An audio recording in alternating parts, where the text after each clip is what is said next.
The Book of Ruth. Ruth, chapter 1. In the days when the judges ruled, there was a famine in the land. So a man from Bethlehem in Judah, together with his wife and 2 sons, went to live for a while in the country of Moab. The man's name was Elimelech. His wife's name was Naomi, and the names of his 2 sons were Mahlon and Chilion. They were Ephrathites from Bethlehem, Judah, and they went to Moab and lived there. Now Elimelech, Naomi's husband, died, and she was left with her 2 sons. They married Moabite women, one named Orpah and the other Ruth. After they lived there about 10 years, both Mahlon and Chilion also died, and Naomi was left without her 2 sons and her husband. When Naomi heard in Moab that the Lord had come to the aid of his people by providing food for them, she and her daughters-in-law prepared to return home from there. With her 2 daughters-in-law, she left the place where she had been living and set out on the road that would take them back to the land of Judah. Then Naomi said to her 2 daughters-in-law, "Go back, each of you, to your mother's home. May the Lord show you kindness, as you have shown kindness to your dead husbands and to me. May the Lord grant that each of you will find rest in the home of another husband." Then she kissed them goodbye, and they wept aloud, and said to her, "We will go back with you to your people." But Naomi said, "Return home, my daughters. Why would you come with me? Am I going to have any more sons who could become your husbands? Return home, my daughters. I am too old to have another husband. Even if I thought there was still hope for me, even if I had a husband tonight and then gave birth to sons, would you wait until they grew up? Would you remain unmarried for them? No, my daughters. It is more bitter for me than for you, because the Lord's hand has turned against me." At this they wept aloud again. Then Orpah kissed her mother-in-law goodbye, but Ruth clung to her. "Look," said Naomi, "your sister-in-law is going back to her people and her gods. Go back with her." But Ruth replied, "Don't urge me to leave you or to turn back from you. Where you go, I will go, and where you stay, I will stay. Your people will be my people, and your God, my God. Where you die, I will die, and there I will be buried. May the Lord deal with me, be it ever so severely, if even death separates you and me." When Naomi realized that Ruth was determined to go with her, she stopped urging her. So the 2 women went on until they came to Bethlehem. When they arrived at Bethlehem, the whole town was stirred because of them, and the women exclaimed, "Can this be Naomi?" "Don't call me Naomi," she told them. "Call me Mara, because the Almighty has made my life very bitter. I went away full, but the Lord has brought me back empty. Why call me Naomi? The Lord has afflicted me. The Almighty has brought misfortune upon me." So Naomi returned from Moab, accompanied by Ruth the Moabite, her daughter-in-law, arriving in Bethlehem as the barley harvest was beginning. Ruth chapter 2. Now Naomi had a relative on her husband's side, a man of standing from the clan of Elimelech, whose name was Boaz. And Ruth the Moabite said to Naomi, "Let me go to the fields and pick up the leftover grain behind anyone in whose eyes I find favor." Naomi said to her, "Go ahead, my daughter." So she went out, entered a field, and began to glean behind the harvesters. As it turned out, she was working in a field belonging to Boaz, who was from the clan of Elimelech. Just then Boaz arrived from Bethlehem and greeted the harvesters. "The Lord be with you." "The Lord bless you," they answered. Boaz asked the overseer of his harvesters, "Who does that young woman belong to?" The overseer replied, "She is the Moabite who came back from Moab with Naomi. She said, 'Please let me glean and gather among the sheaves behind the harvesters.' She came into the field and has remained here from morning till now, except for a short rest in the shelter." So Boaz said to Ruth, "My daughter, listen to me. Don't go and glean in another field, and don't go away from here. Stay here with the women who work for me. Watch the field where the men are harvesting, and follow along after the women.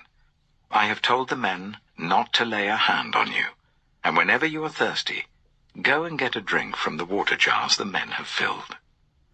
At this, she bowed down with her face to the ground.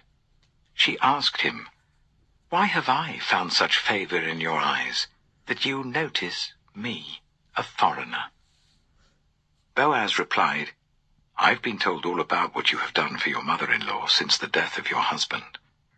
How you left your father and mother and your homeland and came to live with the people you did not know before. May the Lord repay you for what you have done.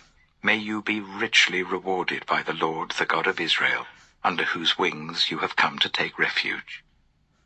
May I continue to find favor in your eyes, my Lord," she said. "You have put me at ease by speaking kindly to your servant, though I do not have the standing of one of your servants." At mealtime, Boaz said to her, "Come over here, have some bread and dip it in the wine vinegar." When she sat down with the harvesters, he offered her some roasted grain. She ate all she wanted and had some left over. As she got up to glean, Boaz gave orders to his men, "Let her gather among the sheaves and don't reprimand her. Even pull out some stalks for her from the bundles and leave them for her to pick up, and don't rebuke her." So Ruth gleaned in the field until evening.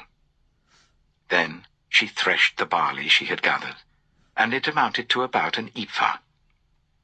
She carried it back to town, and her mother-in-law saw how much she had gathered. Ruth also brought out and gave her what she had left over after she had eaten enough. Her mother-in-law asked her, "Where did you glean today? Where did you work? Blessed be the man who took notice of you." Then Ruth told her mother-in-law about the one at whose place she had been working. "The name of the man I worked with today is Boaz," she said. "The Lord bless him," Naomi said to her daughter-in-law. "He has not stopped showing his kindness to the living and the dead." She added, "That man is our close relative. He is one of our guardian redeemers." Then Ruth the Moabite said, "He even said to me, 'Stay with my workers until they finish harvesting all my grain.'" Naomi said to Ruth, her daughter-in-law, "It will be good for you, my daughter, to go with the women who work for him, because in someone else's field you might be harmed." So Ruth stayed close to the women of Boaz to glean until the barley and wheat harvests were finished, and she lived with her mother-in-law. Ruth chapter 3. One day, Ruth's mother-in-law, Naomi, said to her, "My daughter, I must find a home for you, where you will be well provided for. Now Boaz, with whose women you have worked, is a relative of ours. Tonight he will be winnowing barley on the threshing floor. Wash, put on perfume, and get dressed in your best clothes. Then go down to the threshing floor, but don't let him know you are there until he has finished eating and drinking. When he lies down, note the place where he's lying. Then go and uncover his feet and lie down. He will tell you what to do." "I will do whatever you say," Ruth answered. So she went down to the threshing floor and did everything her mother-in-law told her to do. When Boaz had finished eating and drinking and was in good spirits, he went over to lie down at the far end of the grain pile. Ruth approached quietly, uncovered his feet, and lay down. In the middle of the night, something startled the man. He turned, and there was a woman lying at his feet. "Who are you?" he asked. "I am your servant Ruth," she said. "Spread the corner of your garment over me, since you are a guardian redeemer of our family." "The Lord bless you, my daughter," he replied. "This kindness is greater than that which you showed earlier.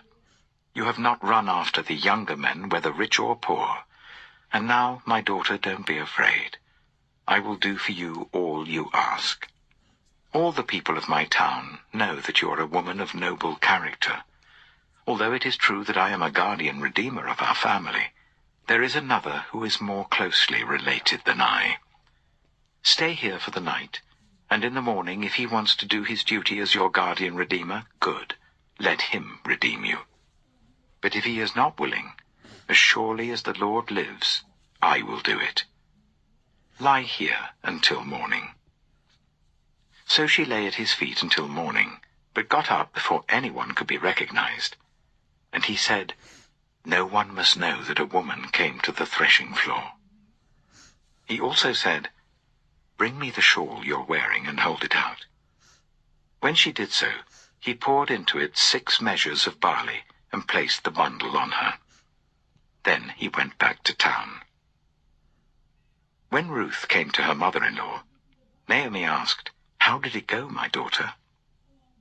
Then she told her everything Boaz had done for her, and added, "He gave me these 6 measures of barley, saying, 'Don't go back to your mother-in-law empty-handed.'" Then Naomi said, "Wait, my daughter, until you find out what happens, for the man will not rest until the matter is settled today." Ruth chapter 4. Meanwhile, Boaz went up to the town gate and sat down there just as the guardian redeemer he had mentioned came along. Boaz said, "Come over here, my friend, and sit down." So he went over and sat down. Boaz took 10 of the elders of the town and said, "Sit here," and they did so. Then he said to the guardian redeemer, "Naomi, who has come back from Moab, is selling the piece of land that belonged to our relative Elimelech. I thought I should bring the matter to your attention and suggest that you buy it in the presence of these seated here and in the presence of the elders of my people. If you will redeem it, do so. But if you will not, tell me, so I will know. For no one has the right to do it except you, and I am next in line." "I will redeem it," he said.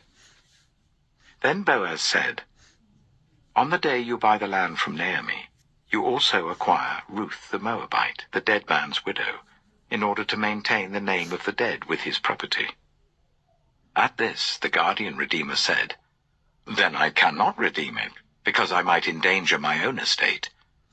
You redeem it yourself. I cannot do it." Now in earlier times in Israel, for the redemption and transfer of property to become final, one party took off his sandal and gave it to the other. This was the method of legalizing transactions in Israel. So the guardian redeemer said to Boaz, "Buy it yourself." And he removed his sandal. Then Boaz announced to the elders and all the people, "Today you are witnesses that I have bought from Naomi all the property of Elimelech, Kilion, and Mahlon. I have also acquired Ruth the Moabite, Mahlon's widow, as my wife, in order to maintain the name of the dead with his property, so that his name will not disappear from among his family or from his hometown. Today you are witnesses." Then the elders and all the people at the gate said, "We are witnesses. May the Lord make the woman who is coming into your home like Rachel and Leah, who together built up the family of Israel.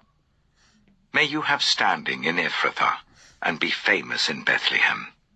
Through the offspring the Lord gives you by this woman, may your family be like that of Perez, whom Tamar bore to Judah." So Boaz took Ruth, and she became his wife.